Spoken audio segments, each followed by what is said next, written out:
All right. Hello. Thank you for listening to the Fillet podcast. This is episode 92. It is March 1st, 2017. I am Grant Fiero, as always. By my side is Mike Medina. Yeah. So let's get it. Today we're going to start out with Torey Pudwill's Flatbar Frenzy. Medina just watched it. It came out today, so it's pretty fresh in our minds. So Mike, go ahead. All right, so the first thing for me, I think that anyone watching it is how many like I think that we all went into it like looking at him as like this ledge guy. You know what I mean? Like he's always kind of just been like the ledge fucking dude that we all see do fucked up things on ledge or has really high pop and things like that. It's kind of what he's known for, I guess. You know what I mean? So for like him to put it as an all rails part was kind of interesting for me. Without having watched it, I was kind of like, okay, so like I feel like he kind of limited himself. That was my initial thought going in, right? That it was going to be kind of limited because at this point we kind of know Torey's bag of tricks. We know that he likes back tails. We know he likes back lips. You know what I'm saying? Like we know this. Yeah. Backsmith. So I went into it kind of like, oh shit, I don't know what to expect. I expect maybe a short part, maybe like a minute or a minute and a half part with some B-roll or something like that. That's genuinely what I expected before I hit start, right? And then you get into it. And like the first sequence is like a fucking 8-trick line on one of the coolest looking spots I've ever seen in my entire life. And what's badass about it is you can tell that he's actually swerving people. Like there's a part where like it looks like he wants to hit, and then he hits a different part of the rail. You know what I'm talking about? And I was like, that's fucking sick. And I think that at a certain point, you just don't even look at it as another rail trick coming. Like you're just like, all right, I'm in this shit. Like I'm fully invested in this, what's going on right now kind of thing, as opposed to like, oh, another rail trick. Which you can actually make an argument that happens in rail skaters parts all the time. Yeah, that's interesting. Okay, yeah, see, okay, that was my main thing that I took away from it. Other than that, like he does some groundbreaking shit. He does some shit that we have never seen before, and that is for damn sure. Especially like the well, for one, not especially. For one, where he does the back tail, he goes up the rail. Yeah, that's one of my favorites. What is that? Have we ever seen some shit like that? Maybe. I don't know. I haven't seen it on a back tail. Dude, I don't know. Another thing that really made me happy was he backlipped a fucking wooden log in like the middle of a park somewhere. Like, what was that? That was so awesome. That made me so happy. What was that? There was just so many things that I took away from it, really, that like you just don't see. There's like that one spot where he back 50s and he jumps on the other part of the rail and back 50s around that little sculpture thing. Yeah, like, that was super sick. Cool. Like, man, I don't know. I'm stoked on this Torey part. To compare it to Big Bang is kind of different, in my opinion. Oh, it's definitely different from any other part of his, I would say. And kind of in general, because in a sense, he did put himself in a box of it's going to be flat bars. Totally. But the really cool thing, in my opinion, and you kind of touched on it, of how you said that it almost didn't get repetitive and boring. And I think that's because, like, generally, okay, when you hear flat bar, you're going to think, like, either a round or square rail on the ground at the skate park. But in the streets, obviously, flat bars can be kind of hard to find. So he's finding all these things that are flat bars, but they're very different looking from a skate park flat bar. Mm-hmm. You know, they're either way different. Weird, or like it's an art piece, like that thing he backtailed that like looped up. You know how he went up it, like you said.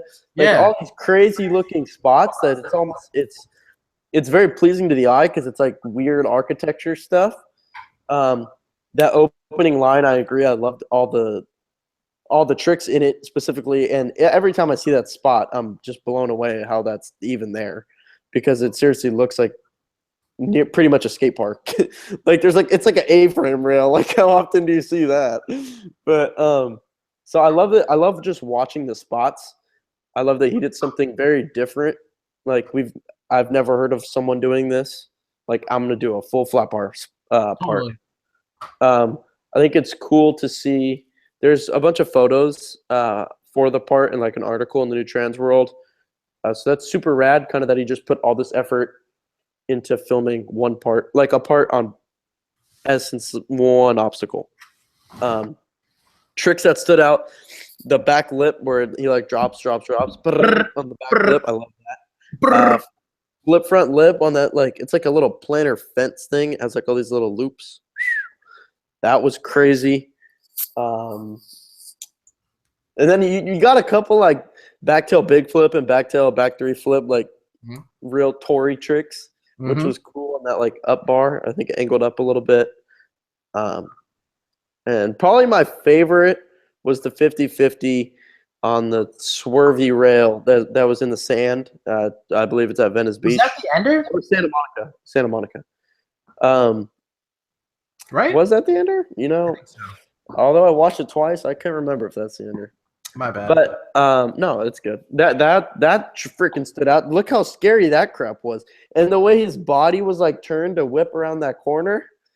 That was crazy. I think it's cool that how he got onto it. He Yeah, stomped onto that thing. You had to nice ollie over that sand, get onto that thing, and then you're ready to whip that corner and then pop out over the sand. That backside lip slide. Yeah, that was sick. That was tight. So yeah, honestly, I love the concept. I love the way it turned out.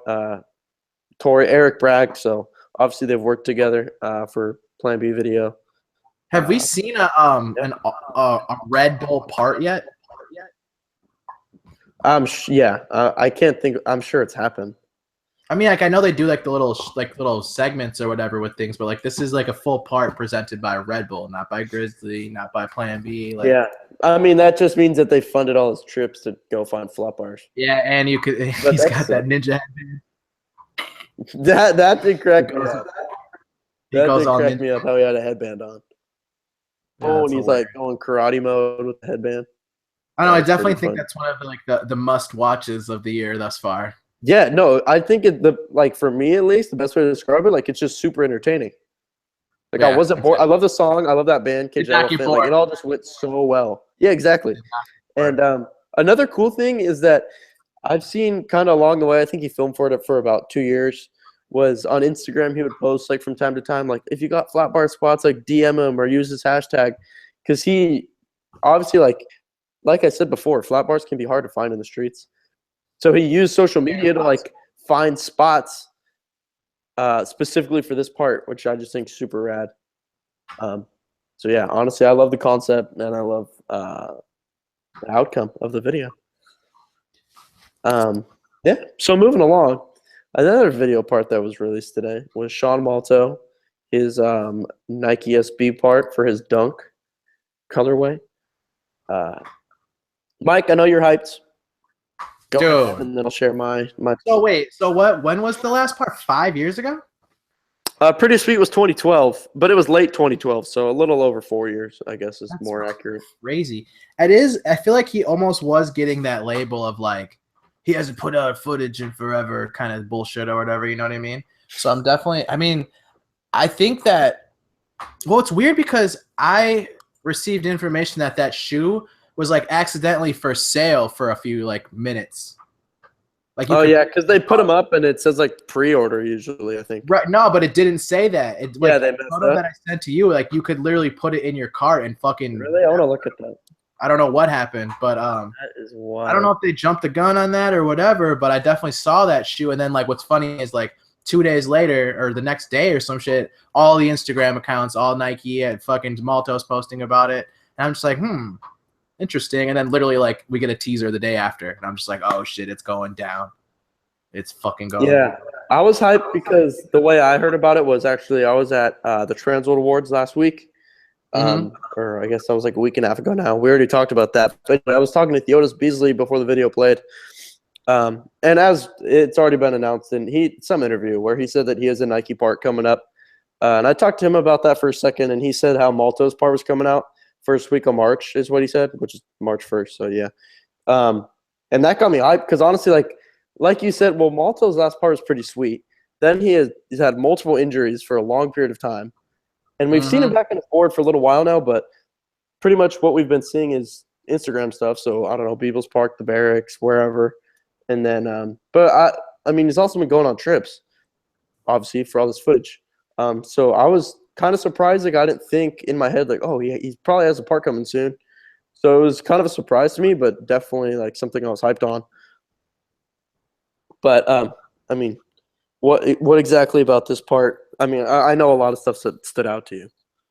I think I mean, come on, man. That fucking front pinch is insane. Do you see his toe? His back toe? His back foot is the best part. What? His How did back he foot's do all that? tweaking. He's like, at this point, he's like the front truck king, man.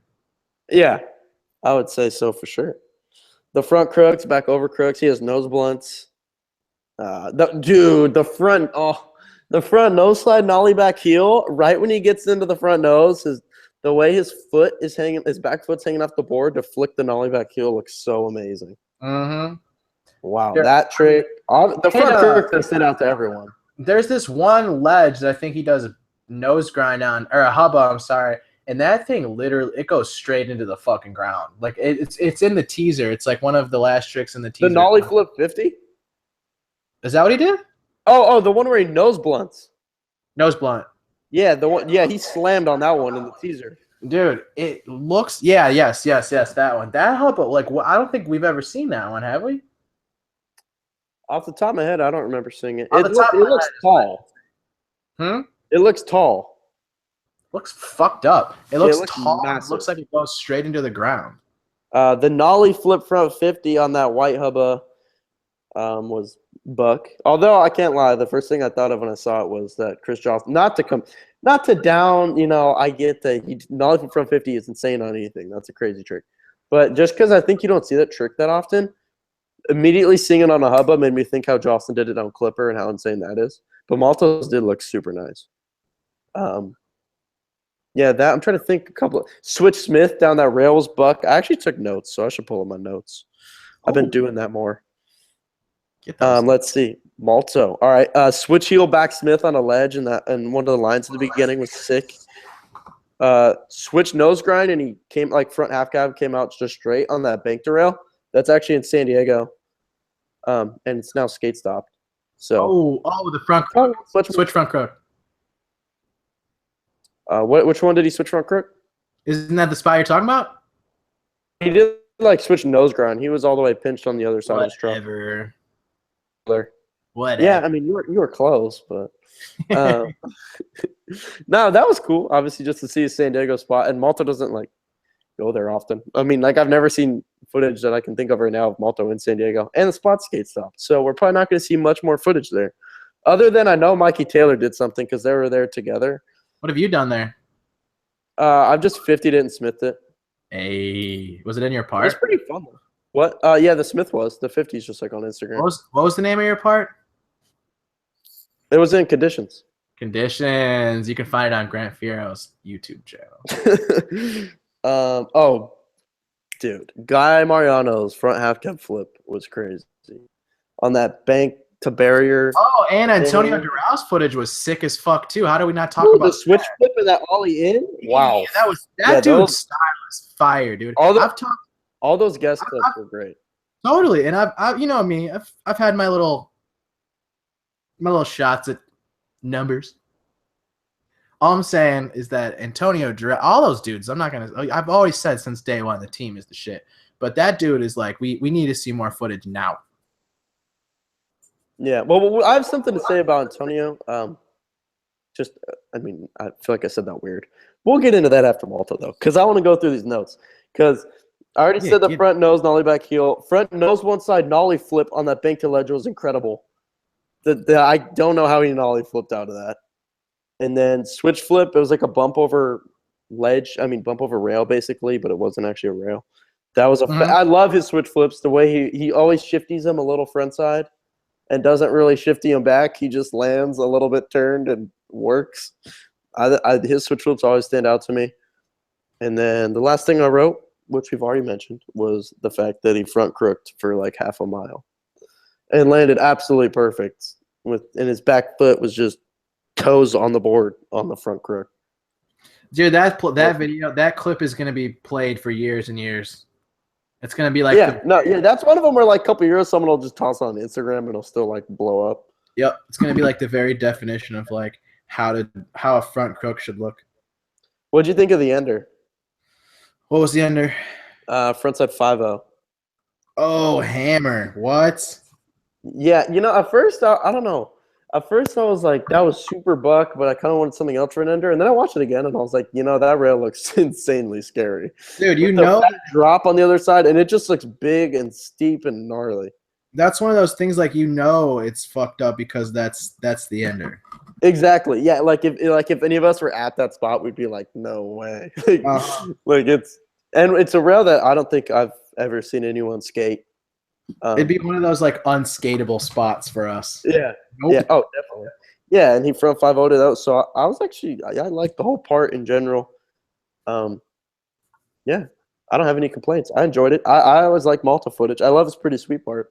Dude, Malta. This one was obviously much shorter, but yeah, it's so good to see his name and some street footage. That exactly. I was gonna say I'm glad that it happened when it did, and I'm glad it's like for something. Like I'm glad that he's I'm hyped that he has his own little dunk. Yeah, it's crazy though how it's like $130 fucking or something though, isn't it? I heard 115. Okay, not to downplay $115. I'm just saying it's $115 fucking dollars, right? But wasn't what do you expect out of Nike at this point? Wasn't Ishad's shoe $80? What was that? Wasn't Ishad's shoe only $80? I don't know. We can see they still make Ishad ones. I'm just saying, like, isn't it the same fucking shoe? Why is one? No, this one's called the Elite. There's like different. It's different. Oh, it's Elite. I'm sorry. Yeah. It's just way more. It's way more elite. No, but there are like changes. To the shoe. Fuck. I'm sorry. That's what it is, dude. It's way more elite. Attack on 30 today was funny was that honestly, like it's sick. I think it's really rad that Nike is giving him his colorway or however that's working. But I was thinking how when he almost got on Adidas, how that we already have seen we never even was on Adidas, so we've seen his name on an Adidas shoe, and he's like 6 or 7 years on Nike now. Probably 6 years. And we're just seeing his name on a Nike shoe. It's funny. But and he had a couple shoes at Etnies before that, actually. But it's rad. I love the video. I think the whole shoe thing is well-deserved. And, yeah. And before I forget, since you mentioned it, since we brought up Antonio Dura, I don't know if you saw it today. It's a numbers ad. He switch front crooked the tall bank at LA High from flat. And that thing is the middle of my chest. That bank is massive. I thought of you when I saw that because you just first time ever going last weekend. I get there, I'm like, okay, first of all, anything at that spot, if you haven't been, just have respect for any trick you see go down. Because the banks in general are hard to skate. They're super fun, but it's really weird to skate. And I don't know how anyone can skate that big bank from flat as a ledge. It is massive. Dude, he's got that. First thing I thought of was Sage tail slid it. I think Sean Pablo 50'd it. And then Torey Pudwill did nose grind pop out, which is insane. And then I saw this today. I'm like, how do you switch? It is so tall, Mike. I can't even explain. Dude, I know that you're like 8 feet tall, and I saw you skating it, so. Yeah, and the little clip I put on Instagram was on the smaller bank. That big bank is massive. I don't know how we got onto that. I can't wait to see that footage. Oh, no. Yeah, it's just a photo, dude. There's no make. No, I doubt it. I'm just kidding. Doubt it. I can't wait. 2017. This is not 1992. Yeah, but that's just a little side note. Let's see, what can we go to next? Medina, Willy Lara, who I think I think both of us get him as the winner. You see Willy do that kickflip on Instagram? I knew you were going to mention that, even though that was 2.5 weeks ago. But yeah, we could talk about that. He did just win in transition on the barracks, which is right. Who won last time? Because to me, in my opinion, Daewon won one of them, and there was someone else because they've had 2 of them now. This was the 3rd, I think. Pedro Barros. Oh, wow. How did we forget about that? That was fucking heavy. But, yeah, this year I think my favorites – well, I actually kind of liked a lot of them. But Willie and Louis were probably the 2 most entertaining. I really like CJ, and then I really like – what's his name that's on Adidas? He got, like, 2nd or 3rd. I don't know. I wanted Willie to win right out of the gate. I thought he had the best one. I thought he had the most, in my opinion, he had the best one. He had the most enjoyable one for me to watch. Yeah, it was the nose blunts that the way that he did, I know that I think they all do a nose blunt in their parts. But the way that he does it is fucking crazy. But he blasts into it and then like bounces out immediately. Yeah, the way he bounces out of it's crazy. Looks so good. Yeah, I mean, with those in transition things, it's hard to like specifically be like, oh, his was better because they always just murder it, dude. Like, yeah. Remember when Bob Burnquist didn't win? Are you shitting me? Like, all right, Daywan, legend, one of my favorite skateboarders of all time. Are you shitting me? Bob Burnquist didn't win that. That's all I'm saying. So it's like at this point, I'm just looking at it as a whole. Like the whole In Transition series is super sick. Yeah, I agree. Like the fact that somebody winning it, I don't really care. It's whatever. Obviously, I have my people that I want to win. Like Willy, obviously, I think I've said I will hopefully wins when they first dropped it. Yeah. But I mean, dude, I look at it as a whole with stuff like that because they all deserve to win. If you would have given it to Louis Lopez, I'd be fucking super excited. Louis Lopez? I mean, no, Jesus Christ, I'm sorry. Fucking what's his like Louis what? I don't know, Ben Norberg? I was actually watching Louis Lopez footage earlier. No, fucking Louis Barletta's part, dude. Obviously, if they give it to him, I would have been like, fuck yeah, like front side flip, what? Yeah. Extension, what? Like, come on, man. Yo, I don't know. What? Oh, go ahead. Sorry, it broke up for a second. Oh no, nothing, man. It's all good. It's all you. Oh wait, have we not talked about the Transworld video on here yet? Okay, that was just I'm tripping. I feel like I'd already talked about that. I can't believe I just said Louis Lopez. It's okay. Yeah, but we'll do that. So the Transworld video is out on DVD. I think it comes out on iTunes in a couple weeks in March. And so they premiered it last week, Riddles and Mathematics. Yaje Popson obviously had gone pro the week before for Alien. So he had last part in the video, as well as got the cover of the new Transworld with a crazy Pole Jam 50. It's called that legendary rail in New York that everyone skates like head on, you know. Mm-hmm. Aves propeller ender, that rail. Yeah. So Yaje killed it. I love Bobby DeKaiser, both the Bobbies, Bobby DeKaiser and Bobby Wars, two of my favorite skateboarders. We're both in the video, so obviously I'm hyped on it. Stevie Perez was supposed to have a part. Like, I guess he was a part of the original crew, but got injured for a while.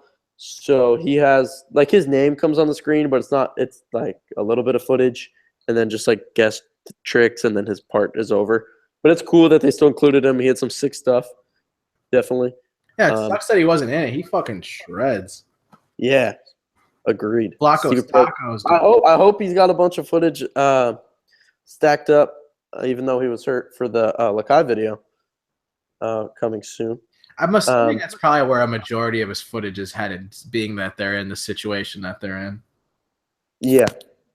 Yeah, so hopefully we get that. And then, yeah, I don't know. Obviously, to me, my two favorite things were getting to watch both the Bobbies, and then Yaje definitely stood out, killed it. Ben Gore had some really rad footage. If I had the video on my computer, I would be naming more specific tricks. Although I do remember, well, obviously what you would expect, wouldn't surprise anyone. Bobby DeKaiser had some crazy manuals and ledge tricks, like pretty tech and super stylish, as always. I remember a crazy backtail kickflip to forward that he did that looked really good in a line. And it was filmed by Chris Thiessen on a VX. So if you're like Mike Medina and don't like VX footage, just be prepared for that. It's not preferable. Yeah, but I enjoyed the video. All in all, I would watch it again, definitely. Who has first part? Was it Ben Gore? I don't know. I didn't see it. You were there. Yeah, I'm talking to myself. I think it was Ben Gore. Who was last part? Yaje. Who has your favorite part? Tie between Morris and DeKaiser. Why did Bobby not get a pro board? Oh, actually, there's a little anecdote. Well, not about it. I wish he got a pro board, but because me and Mike were texting, I was like, go to the Trans World thing tonight. Hopefully, Bobby gets a board. And he's, because obviously, I think everyone can agree, Mr. DeKaiser deserves his name on a board. Come on, man. And he actually happened to be sitting like just one row in front of me. And Chris Thiessen goes up before the premiere. They did the whole Ray Barbie tribute. Sick. Gave him the Legend Award, which was super rad. Fuck yeah. And then Chris Thiessen's up there, and he like calls up everyone in the video, and they all go up there.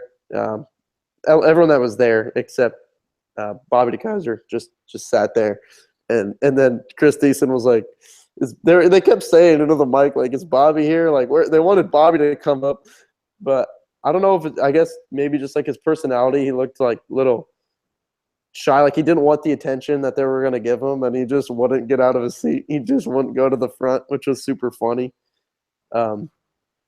Just funny to see because everyone else was up there, and just to watch that unfold was funny.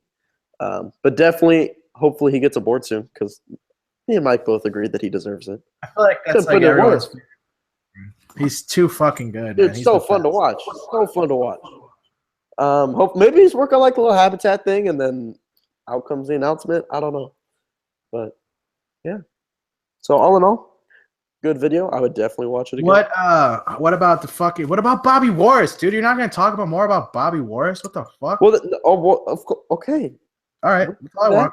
All I'm saying is that I've only seen this video once at the premiere. I don't have a bunch of specific tricks that I remember. Sat there with a notebook. You should have taken notes. You should have written down time durations. I enjoyed that video. I wasn't gonna take notes, but of course, as always, I love Bobby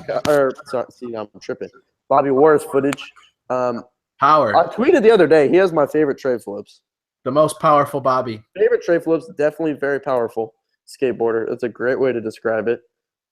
As always, like super cool ledge trick. He can kind of skate everything.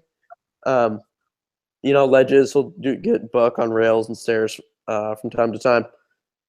Great, powerful style. I loved it. It's just great to see footage from him still. I feel like he stays very relevant for his age. Very. If you go back 2 years ago, he was, was SOTY finalist. I think Totally. That was the year he dropped 3 points. He did Battle at the Barracks. Yep, Battle at the Barracks. Was that last? Random as fuck. He went against Danlu, didn't he? Yeah, he did. Was that the match that was like his head's turned and he's like, "What trick was that?" And Dan was like, "Switch tray." Yeah, I think that was that one. When it was, what did he do? God, like something.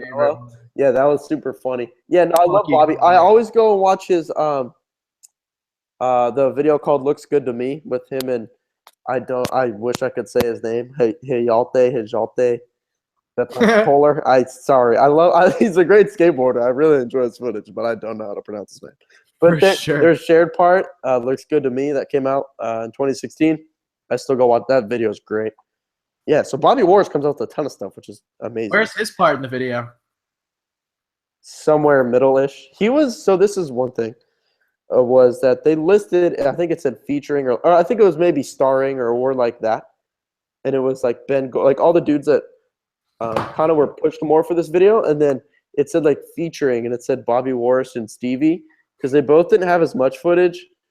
I know Stevie was because of the injury, but Bobby, at least when I was watching it, like I don't know exactly how much footage it was, but it didn't seem like it was really like, wow, that was short, like it was at least like a couple minutes of footage. And I don't know if maybe he didn't get to go on all the trips or whatever happened, but it definitely still like a nice dose of footage. Like it wasn't like, oh, he didn't come through or anything like that. Like it was very enjoyable, and it was a fair amount. Somewhere in the middle.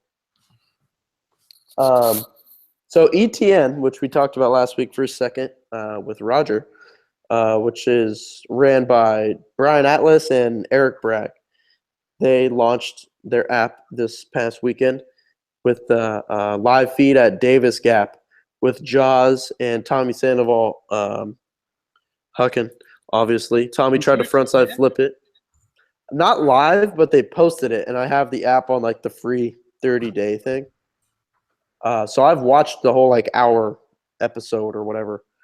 And yeah, so Jaws actually went there wanting to heel flip it. He tried, I would say, 5-ish heel flips. Honestly, didn't get close to any of them. It looked like he was just flinging his body down this gap. Oh, that's the worst. Yeah, it looked terrible. Oh, Like that's the on the worst. body. So he came up to Bragg and them and was like, "Hey," he was all like apologetic, like, "I'm sorry, but like I think I'm gonna do kickflip melon." And they're like, "Oh no, like it's cool, like we're not bummed at all, you know. Anything like if they pretty much like if anything can go down, that's rad." But they know it's skateboarding, huge. it's Davis Gap, and it's skateboarding. Like you don't know what's gonna happen. So they're like, "Oh no, like don't feel bad if that's what you want to do. Do it." Tommy was trying frontside flip while this was going on. Tommy got very, very close. Very close. He's the second person to try frontside flip there. Who did what, DeCenzo? Yep. Okay, that makes sense. Tommy caught probably 3 or 4 of them and bailed like last second. He did say on the thing that he wants to go back and get it.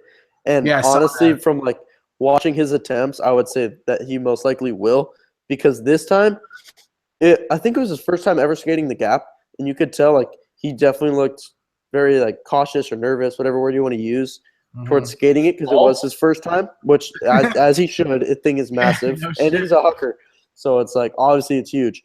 But you could tell it took him a little time to get used to it, because the first however many tries he wasn't really frontside flipping. You know, like you could tell he was just getting down the gap safely, and the trick wasn't necessarily happening. But then as more and more tries were going down, he was catching them and getting super close. But your body can only fly down that thing so many times. So I think next time when he's had experience of skating it and he's more comfortable and doesn't have to spend as many tries getting used to the gap, then I'd say it'll for sure go down. He'll put one to the ground and probably roll away on one of them. Did he stomp any or no? No, none of them were brought all the way down. Damn, that's one of those tricks that's clearly harder than a lot of other tricks due to the fact that obviously 1, you're spinning, 2, the board is spinning, and you're landing switch. That's groundbreaking. Another groundbreaking moment in skateboarding. Jaws kickflip meloned it within probably 5 tries. That's fucked. It was not a lot of tries. Omar Salazar actually like towed him in. Yeah, I saw that. Running, yanked him in there, which was rad. And then, you could tell from like his heel flip attempts of like honestly not getting close to landing the trick, just getting down the gap. To kickflip melon, it was like there. Like attempt 1, it was like, okay, give him a second to get used to it, and this is going down. Omar yanked him in. He got it. My guess is within 5 tries. It was quick. His tail snapped on the make, and he rolled away with the broken tail. He like scraped the ground, but it wasn't at all like a bad hand touch. How did they set? Like, was that like? I'm guessing they had to get a permit. Yeah, like a sanctioned event to jump down thing. Yeah, I'm sure they got a permit. Fucking crazy. I'm sure they had a permit. They literally showed up just to jump down this big ass gap. Yeah, it was pretty ridiculous. That's not even a spot, dude. It looks like a spot, but it's not a spot. It's not a spot. Yeah, it was crazy. It was super crazy. Yeah. And episode 2, because that's for the show called Face Melters. And episode 2, it doesn't say where, or at least when I saw it didn't, but it says with Nigel Houston. So what have we seen, dude? We've seen a kickflip and a tray flip. Down what? Davis? Yeah. Switch 180, front 180, ollie, kickflip, tray flip. Switch 180. DeCenzo. Okay. Wait, who did front 180? Did Rowley skate it? I know front 180 went down. Like a decent 10 years ago. I think it was in 2007 because it showed the date. Off the top of my head, I can only think of the fucking recent stuff. I know Switch 180 was DeCenzo and Hallelujah. Skateboarding every single. Reynolds kickflip. Who ollied it? It was Jamie Thomas that ollied it first. Yeah, that's for sure. Or did Reynolds 180 it? I don't know. Someone front 180 it. I don't know, dude. And now kickflip melon. I wouldn't be surprised if we saw Jolson cruise back up there to Davis. I've been told that he went there again.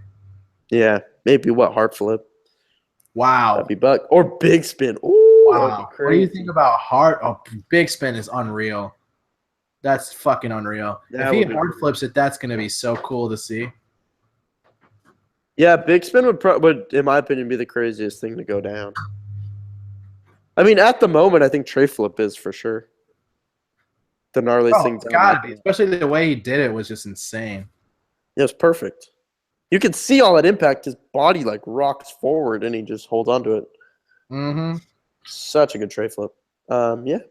So, ETN is sick. For anyone, I would definitely recommend checking it out. What does it stand for?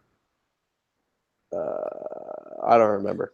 Or maybe I never heard. I don't know. I'll go with the answer. What about the game show? Have you watched the game show? Yeah, I was just going to mention that. They have this show called Four Wheels Live. It's so funny. Eric Bragg's like the host, and they spin these big wheels, like game show wheels, and there's like 4 of them. And so it tells you like which section of the course that you have to skate, and then if you get to skate it like regular, switch, nollie, or fakie, and then if you have to like flip in or flip out or spin in, whatever. And then the last wheel is like something that makes it more challenging. So like they had one the other day that I got to watch on the app, and like Slash had to do his a flip into stall on the quarter pipe, but he had elbow pads, knee pads, a helmet, like all this crap. And then the best one was Biebel had to do a switch flip. It was like flip your board switch into a slide on the ledge, but you have to hop a fence before every try. So there's this fence that's like a little bit above his waist area, and he's just like hurdling it. He like puts his arms on it and just jumps over it and then tries the ledge trick, and then comes back up, jumps over the fence and tries the ledge trick. It was so funny. So yeah, I think they're doing one live tonight. I want to say Torey Pudwill's on it.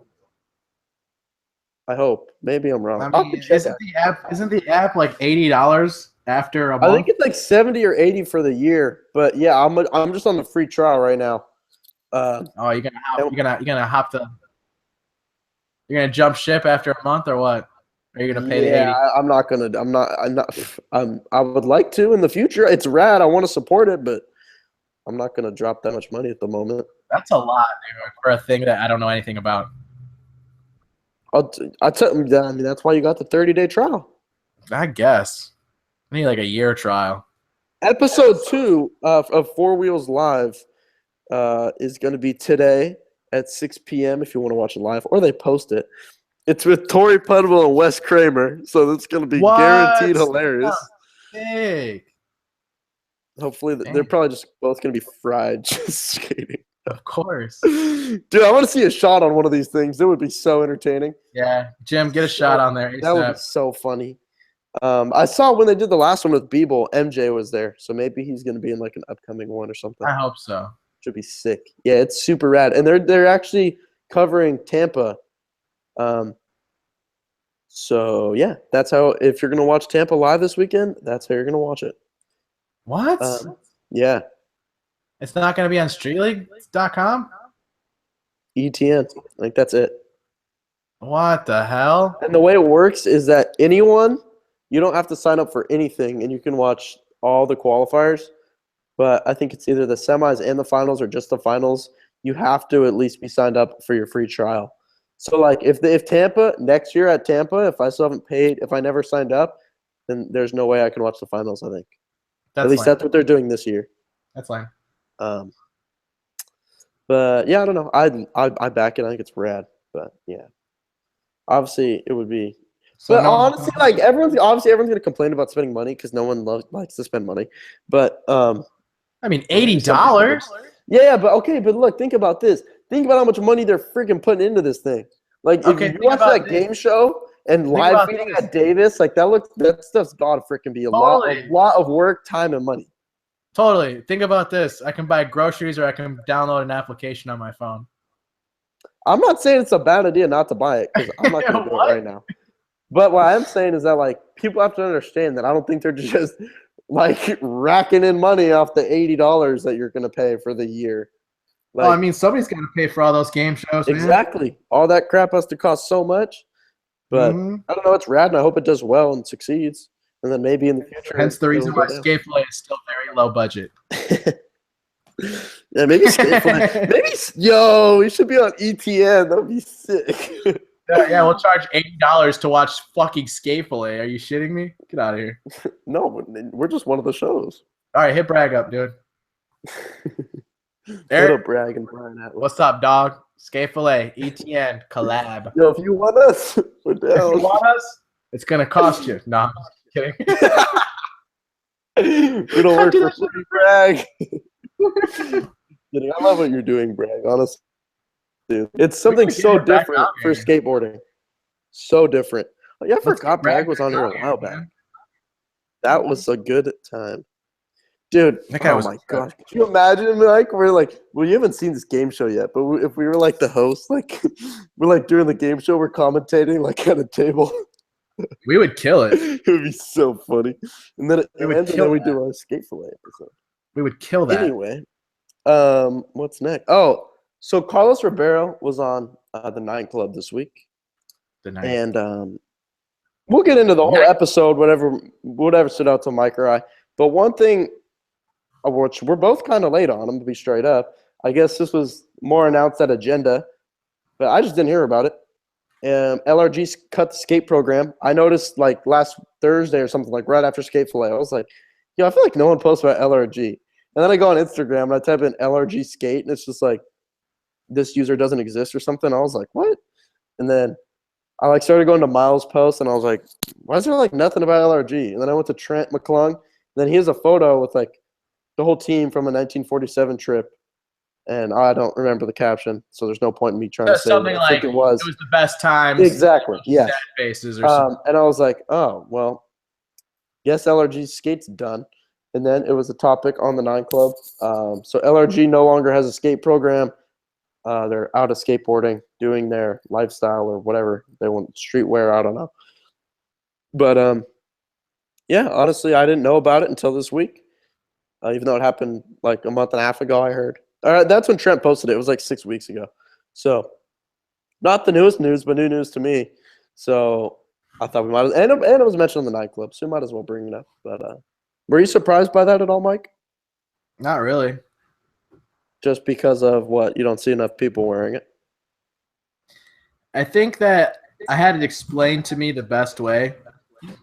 And it was like, the quote was like, skateboarders love LRG, but they don't like wearing LRG. So I'm like, something along those lines. And I mean, it's absolutely true. I personally do wear LRG clothing, so I'm like bummed as fuck, honestly.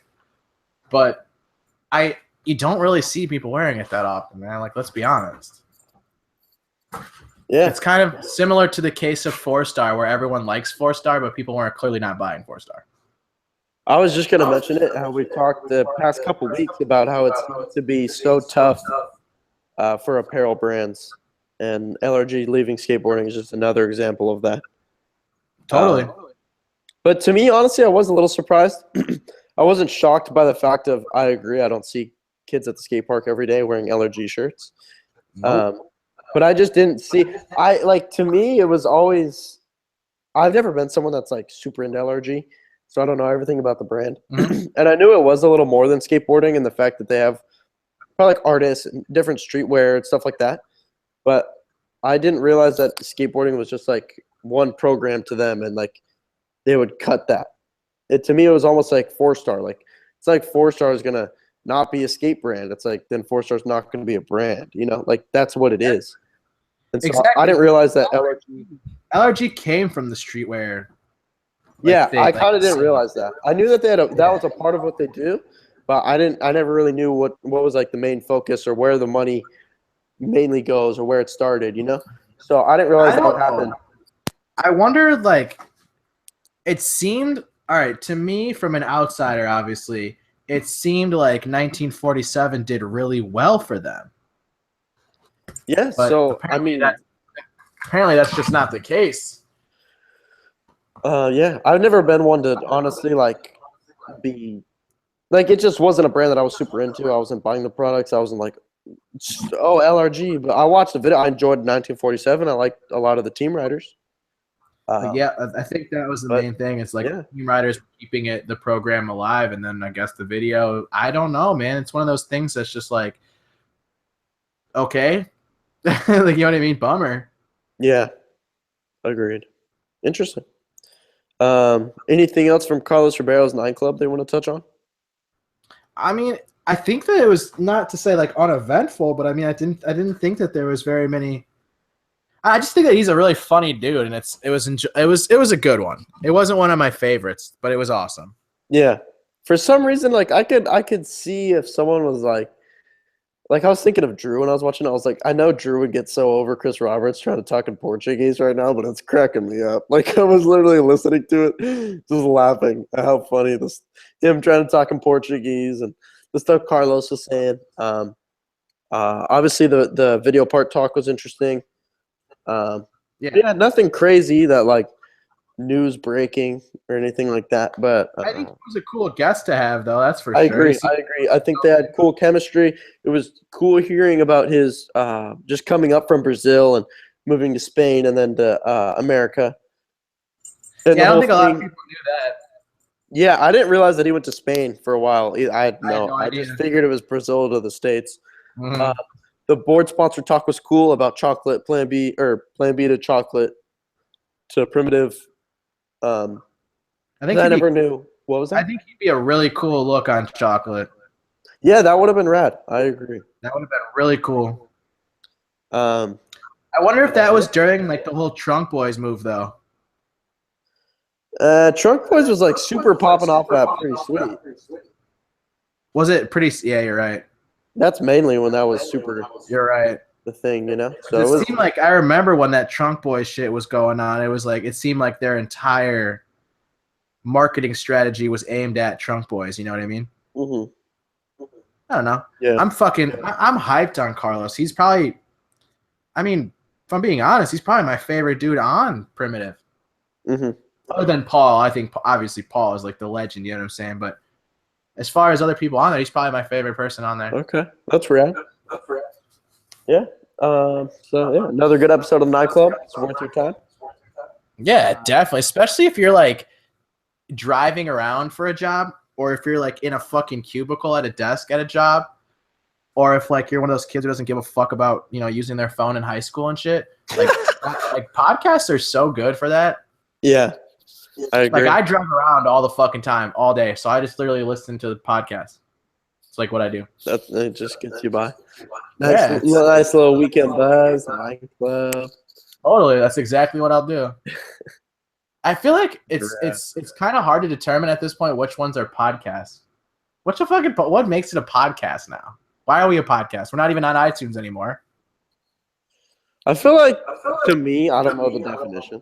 But we're a YouTube fucking talk show. Yeah, but it's like we're so long, and it's like watching it. If like looking at the screen really isn't that different than just listening to us. Like we don't do anything cool.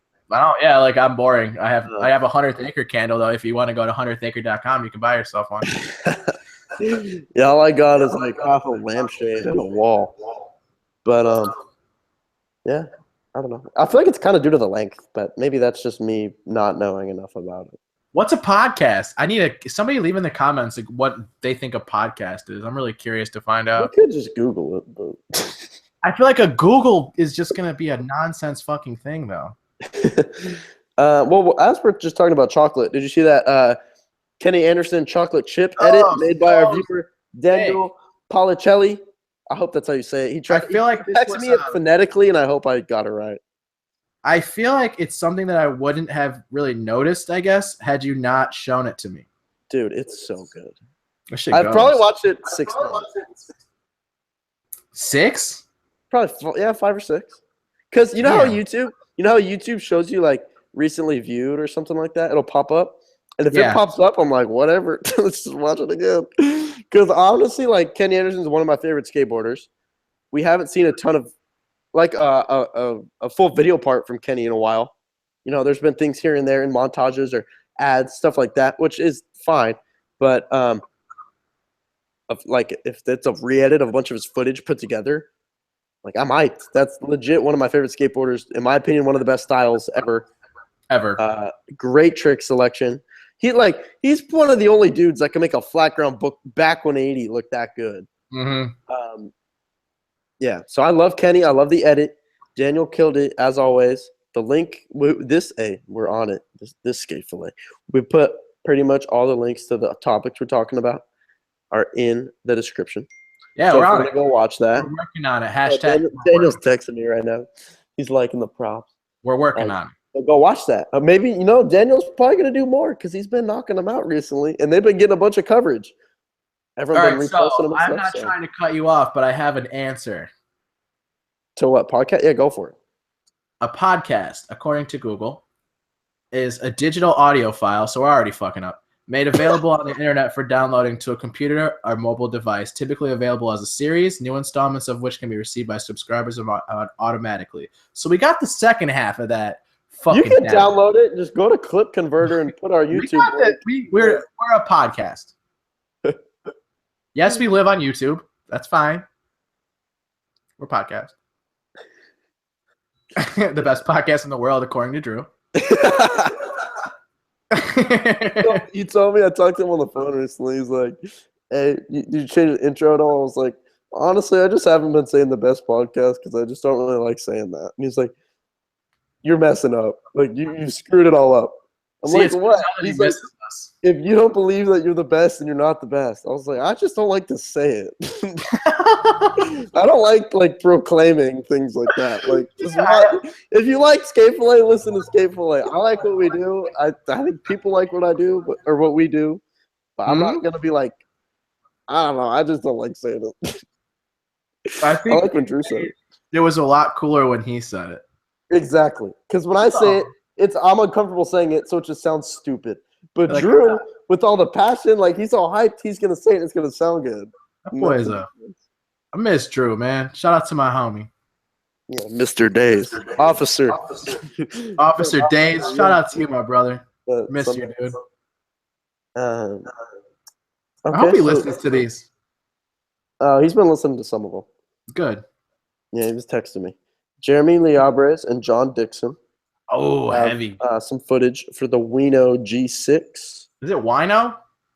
Yeah, or Wino. Yeah, it's probably it's Wino. Wino. I don't know why I said Wino. It's an I, so I guess it would be Wino. But dude, all I know is that if that's gonna be the new face of Emerica, then they are doing something right over there. They made a great decision picking up Dickson. Those two dudes go hard as fuck, man. Like, not saying that the rest of the Emerica team isn't on their shit, because Made 2 was excellent. All I'm saying is that those two dudes are a great way to move forward with your brand. I agree completely. Damn, I seen Jeremy Leabres. He has I forgot if it was an ad or a video clip, or I forgot what it was, but he does a frontside blunt at this rail at Clemente in Chicago, and that rail is fucked up, dude. It's so fucked up. Trying to get this to be ready. Front blunted a double kink. Yeah, front blunt that. He does that. That's stupid. No one else does that. Stupid. No one does that. I don't know. I'm hyped on Jeremy Leabres. I mean, not saying that John Dickson isn't the shit, because he's the shit. He's the shit, and he's from here. Obviously, as I've been doing the past couple weeks, I took to my notes so I would have some tricks that stood out. Oh, that's fuck yeah, I get it. Jeremy, I wrote ollie over the rail, backside to nose manny on that bank. Anytime, first of all, that trick immediately makes me think of and now I'm drawing another blank. I'm an idiot. Damn, I wanted to know where that thought was going. No, what's his freaking? Oh my gosh, he lives in San Diego. He's pro for real. Well, he's old now, so I don't think his board's coming out. But dude, JT Alts. Gosh, I don't know why that just happened. That was ridiculous. JT Alts is super good at that, and he does a sick one and through on that overhubba in Barcelona that everyone skates. You'll recognize him, Medina. Josh Matthews switch frontside flipped into it. He ollied over that to nose manny. So every time I see that trick, I think of him. But that trick looks amazing. Pole jam over the gap by Jeremy was super rad. John Dickson, fat half cab over that rail into the bank. Blasted this thing. Into that shitty bank, too, yes, man. Exactly. Ooh. And then what did Jeremy do on that crazy ditch bank to wall? He back over crook, back nose pick, revert in was buck. I don't know. I've only watched it once, but shit, man. It was great. Raw skateboarding to watch for sure. Mm-hmm. Moving along, because I'm in my notes section, I took notes on Fran Molina's part, his Thrasher part, which he skated to Stevie Wonder, which was so fun to watch. Mike, did you see this part as well? Dude, I'm not gonna lie, I did not get around to that one today. Okay, that's at least something that you didn't see. I have notes on. Otherwise, I'll just be like, yeah, it was sick. It was tight. It was cool. It was tight. Backsmith up the hubba was ridiculous. Gary Rogers made fun of him on skate line, just jokingly, because people are going up double kinks. But still, backsmith up a hubba, you don't downplay that. That was unbelievable. Frontside flip over the rail into the bank. Those spots always just freaking look scary and hard to skate. Over rails into banks, I'm probably going to be hyped on it. Half cab heel, backside heel, and fakie inward heel all went down over a table. That's just uncalled for. To fake inward heel a table is unbelievable. Lost my spot. Oh, here we go. He fakie hard flipped over one of those parallel benches. You know those ones that Nick Tucker fakie flipped in his push?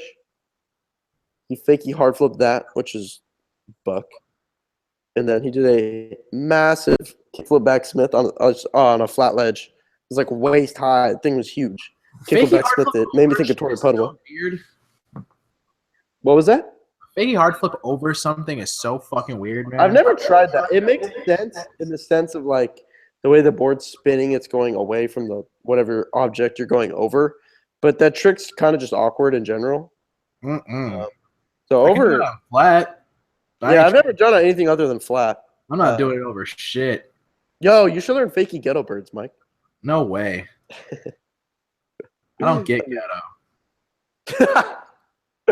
How you gonna let me get ghetto when you're way more ghetto than I don't know. I can't get ghetto, dude. I can't catch it.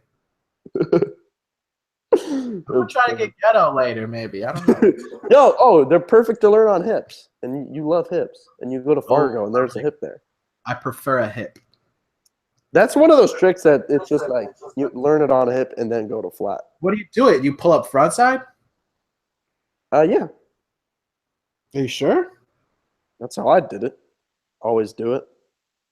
Because then you don't have it's like you're gonna do a backside flip. Oh, so it'd be pulling up backside then. Oh yeah. Sorry, I was tripping. Yeah, like the way where you're gonna do a backside flip or a big spin or a back three, and you just do a ghetto bird. You hard flip like you let it go through your legs. Ghetto bird. You don't do a backside flip. You just do a ghetto bird. It's great to learn on hips because the hardest thing is get the full rotation. But that's on a hip, you can kind of just hard flip and it'll just go there. I don't like turning that way, man. Just keep I like turning shoulders like this, and then it'll be right under you. Turning against my shoulders. Dude, they get hard to. Sometimes that trick's hard to roll away from, though. You know what trick the only time I've taken it to the streets was that bump over sidewalk gap. I freaking stuck countless before I rolled away. You know what I think is a really fucked up trick? Is frontside 360 kickflip. So like a front three kickflip. Go to Transworld's Instagram. I know, the Barbie one. It's so fat.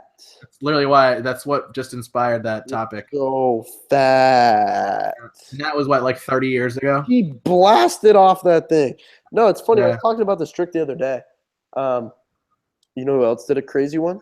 You know, shout out Mike Peck, because I was live on Instagram. I do this every few nights. I'll just go live for a little bit, be like, ask my viewers, what video part should we watch? Mike Peck is like, yo, watch Albert Nyberg. I'm like, all right, yeah, that's not something I usually search, so I'm down. I watched Albert Nyberg. He frontside 360 kickflip the bump over rail in Barcelona. How insane is that? What? Yes. My homie shoved it and said it was fucking gnarly. That thing looks fat. Like that, and that's a trick you don't even see. And you know what else this just made me think of? Brad Cromer on the Skateboard Mag posted the photo sequence on Insta last night.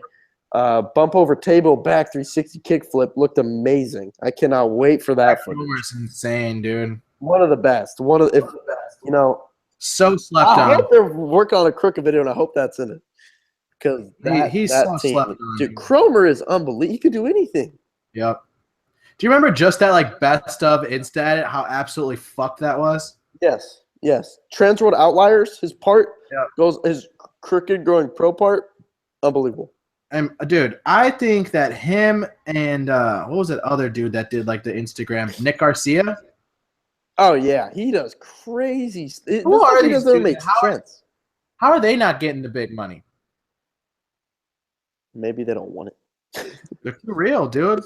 They don't want to wear fucking monster sweatbands. Dude, it would be pretty cool to like have energy drinks not have logos everywhere. Dude, I don't understand that shit. Like me seeing Nyjah with a fucking wristband is not gonna make me go buy a fucking poison drink. Poison drink. That's why I think Villager's super rad. Like look at Shane O'Neill. He used to have the the neon green on the hat for the check. But now he don't. And no more Mountain Dew. Oh, you want to know something funny? Well, that was P-Rod, but yeah, that's a good example. Remember they kicked Boo off for smoking weed? You want to know something hilarious? I saw on Twitter. I was gonna mention it because who cares what someone's drink sponsor? All that means is they get a, like no one's repping. Dude, it's hilarious. But Current Cables, I literally just on Twitter before we went live. Current Cables is on Mountain Dew now, and I was like, yo, this dude's been on Red Bull, Monster, and now Mountain Dew. Like, what the fuck? How many drink companies can you be on? He's got a good agent. We'll just give him that. It's so funny. Can we just say that? You have a hell of an Yeah. agent there, Curran. I mentioned this last week because I thought it was maybe going to happen. But now, according to Ruka's Instagram, the announcement's this week, but every skateboarder knows based off the shadow silhouette photo they posted that they're welcoming Andrew Reynolds to the team. So he's obviously off Altamont, now on Ruka. There's not a ton to say about it other than I was a little surprised when I first saw him like a week and a half ago wearing Ruka. So that's kind of random. Last time wearing Ruka again, I was like, well, we'll probably get on Ruka. And then they posted the photo of him. And I was like, that's cool. One cool thing about it is a few of the young dudes on Baker are on Ruka too. So it's kind of sick. I was thinking literally him and Cater, I think, have every single sponsor that's the same right now. They are Baker, Spit, Indy, Ruka. Like they have the same sponsors. Does that surprise you? I feel like those Baker dudes do that often. Yeah, a lot of them do. But like historically. Yeah, but not always exactly the same. Like most of them are on Spit. And then I guess like half and half is probably Thunder or Indy. And then I guess there's some on Emerica. Everyone's split on shoes, but yeah. I mean, at one point they were like all America or Supra. Yeah. Cater's on Emerica. Obviously Reynolds, Spanky, who's also on Ruka. We were just talking about Jeremy Leabres. He's on Ruka as well. Rips. So I don't know. Maybe they'll be putting some more effort or more video projects into the skate program with getting such a big name like that, which is sick. I back it. Hey, I'll just tell you right now, man. Chocolate coconut water is still sold out. Well, good for them, I guess, because that means they're selling a lot. That seems must be hustling that shit. Or they just get like a case in. It's like, hey, it's sold out. Just kidding. That's whack, dude. I'm kidding. Why would they do that? No, I still want to try some because I back the brand, the team, the movement. It's sick. Well, they're out of pineapple coconut water as well. What if you just get coconut? I bet it's fucking in. Dude, I don't know if I want that. Yeah, I don't know. I need to find it in person and like sip on someone's. See if. Do I even like coconut water? I don't know either. That's the thing. I don't know if I like it. I back the whole thing, but I don't know if I actually enjoy the taste. I want to try it though. That's fucking hilarious. Yeah, dude. There it is, man. It's in the. You can add it to your bag, not your cart. You can add it to your bag. That's cool. I guess. Nice bag. I'm so fucking tempted. I'm so tempted to just add this to my bag right now. You have no idea. What is it? The regular one? The one that's like blue? The regular, dude. Original coconut water 12-pack. You can also buy I don't know. a fucking Villager water bottle for $30. Yo, I saw some of like shirts and hats. They were pretty sick. Yeah, their apparel is actually super sick. Yeah, I like the logo and everything. It's pretty nice. Is it? Jim Greco, what was it called? 13? Oh my goodness, the 13th What was it called? 13th year? Yeah, I think it was that. Came out on Thrasher. I'm not gonna lie, I watched like half of it. I took notes on the half I watched, but I definitely watched it in its time. I promise you that. you did? Fuck yeah, dude. Greco was one of my OG. You know that Greco was what? This is not the response I got today. all right, well, little known fact. Jeez. Greco was one of my first favorite skateboarders, Baker 2G. My friend, one of my best friends growing up, he gave me that video as like a gift when I was a freshman in high school, and I burned it out, dude. I literally played the VHS so many times that it would have like little skips in it that were just permanent. Way. I watched it grant, dude. It was that. Yo, that would suck if you like skipped over your favorite dude's ender or something. It was like literally like just the random little. I don't remember what they skipped over, honestly, because I don't remember. But because you didn't get to see it. Dude, I burned that one. Literally, I burned it to death, man. Best shit ever. Crazy. So like whenever Greco does something, like I have to know about it. You know what I mean? So like this was really, okay. One thing that I took away from it that I actually thought that you would like about it, if I'm being honest with you, is the like the raw file feel of it. Mm-hmm. Like it almost was like a raw files for us in certain parts of it. Because it's not like him fucking dragging that bench like halfway down the street was amazing. That's amazing to me. Yeah, no, I thought that. I know what you're saying. And like it's not. I think it's sick that he finds these street spots and he like seshes them. He doesn't go there for a clip or a photo. Like he'll do like 8 tricks on a fucking man-made little obstacle. You know. I was hoping that back 270 lip would go down. Say that. Dude, that would have been one of the most fucked up things I've ever seen.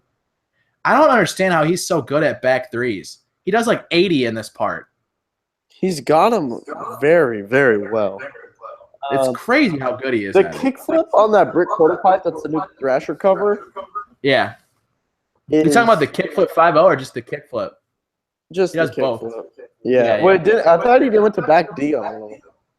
It's like a back truck bash. I wouldn't necessarily call it a 5.0 Smith or a back disaster. Okay. Well, anyway, either one. We can go either one. That spot that spot looks insane. That spot is so hard to skate. And is it unskateable? I mean, I wouldn't have anything to do if I go there. Would you pull up and say no? Yeah, I already have. I've gone there and said, there's nothing to do here. And it's not even like I'll compare it to LA High. LA High, the tricks that go down are insane. But, you know, anyone can cruise around because it's a bank. It's a steep bank, so it's like, oh, look at this little wall ride type thing, you know. Whatever, have a good time.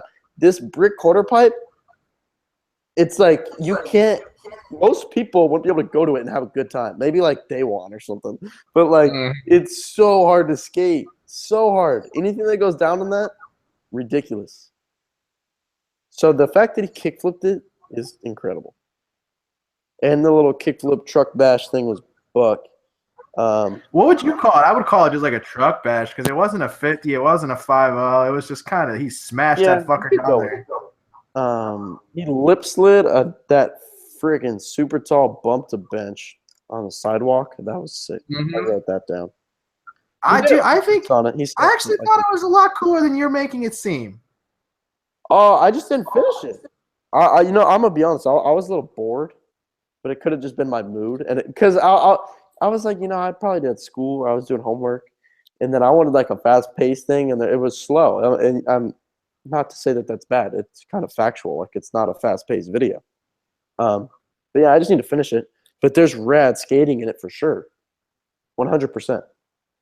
I mean, but what else would you expect? It's Jim Greco. Of course, it's going to be good skating. Of course, it's going to get really cinematic, and of course, it's going to be really dramatic, and that's just the way that he likes to do his shit. Which is cool, because if he wants to do it that way, and that's rad that he does it that way. It's different. It's not the same thing. Just like how I said with Torey's whole Flatbar thing, he did something different, and that's cool. Makes it stand out more. I agree. which is rad. So that's cool. I'm gonna double check, but that might be. Oh, Tyshawn Jones and Louis Lopez are gonna be in Street League this year. I wrote that down. Not a ton to say about that, but that's cool choices. What'd How you do say? you know that? How do you know that? Because they posted it. Oh man, I'm going for Louis fucking Lopez or Louis Lowe for Dick to do good in it. Wait, is K-Walks doing it again? I don't know. If Kyle isn't, then I'm going for Louis. I don't know who that. I'm guessing they'll post like in a couple months, like the full. I'm going for Louis, and then my second choice is Tyshawn. Oh, okay. This is so random. I feel like you probably haven't seen it, Mike. But Davis Torgerson had a Trickopedia this week for nollie flip. Usually, I usually don't watch Trickopedias because I don't know, I just don't. But this one's so, dude. He has such good nollie flips on flat ground. You know how at the end they do it on some like on an obstacle or whatever. I was like, oh, he'll probably nollie flip the 10, not the down, like not that nollie flipping a 10's easy. But I was like, what? Usually they'll just do it down the set or something. I was like, it would be so sick if you like nollie flipped over the bench because that's so crazy to do a straight nollie flip over something. And then in comes the red bench and he nollie flips over it. I was like, oh, that was sick. I'm about to go set up one of his boards like right now. Which one is it? Is it the Northern Lights one? That one's dude, the one I'm setting up is so fire. You should show us. I will. Oh, like right now? Show everyone. Oh, I don't have it. It's at the shop. Oh, okay. Well, yeah, I left it there. Still sick. Yeah, that's everything on our list. Fuck yeah. So, unless you have anything to add, Mr. Mike Medina. That's it. Yeah, a little. What is that? Probably hour 15. That was a good week though. Busy week in skating. I was gonna say there was a lot of stuff. I agree completely. There were a lot of good stuff. Cool. We're gonna have Right to Exist killed the kill tapes tomorrow, I guess. Oh, Santa Cruz? Yeah. Cool. Yeah, I'm excited about that. Oh, who else was? I saw a teaser for somebody dropping a part tomorrow too. Who was it? Who was that? Oh, Carlos Zarzua or whatever his name is. Oh, dude, I did see that. Yeah. It's Jart.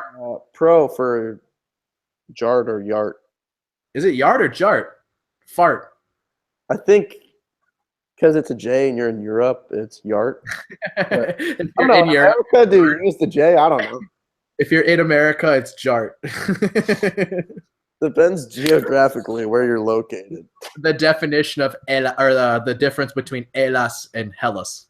Exactly. That's exactly perfect example. Yeah. So I think that's it for Skate Fillet 92.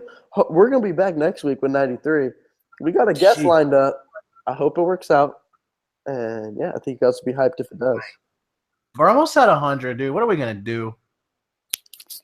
Something, I don't know, pop champagne like the top sheet of that K-Walks board. We're working on it. Are we though? That's just my hashtag. That's my hashtag of life. You know what I like? Random last thing.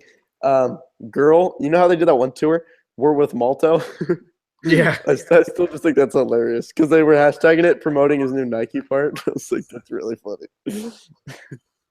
All right, we'll be back, episode 93 next week.